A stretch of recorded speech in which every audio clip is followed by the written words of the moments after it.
we are all Palestinians from that sense.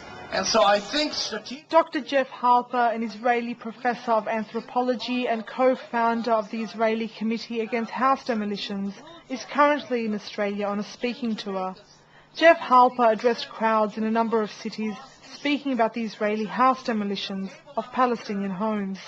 He also spoke about what he thought was the way forward toward peace in the Middle East region. His visit caused a stir within the Jewish community in Sydney. Australian Jewish News refused to run ads by Jews against the occupation that simply inform people of Harper's schedule. I think that there's a difference between promoting him and believing that he has the right to free speech.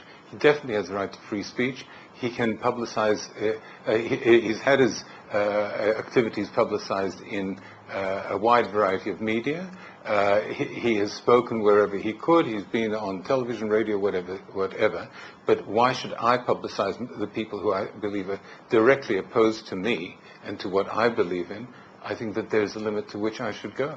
One of Halper's talks was due to take place here at the Emmanuel Synagogue. The talk was organised for Sydney's Jewish community, but was cancelled. The synagogue has refused to comment on the matter.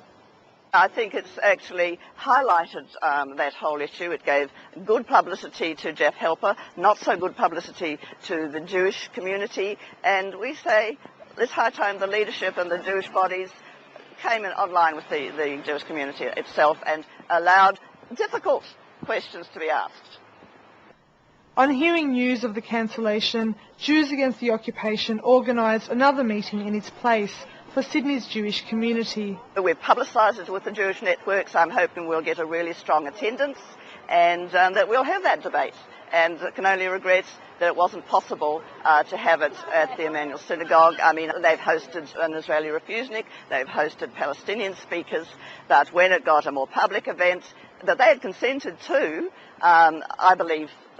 we believe pressure came on them, both from inside and outside their community, and they felt they needed to withdraw. Despite mounting pressure on other groups and venues not to host Halper's talks, the Israeli professor was able to speak at a number of universities and venues. Rahab Sharida for Press TV, Sydney. Minimizing the suffering of the Palestinians and working to end that conflict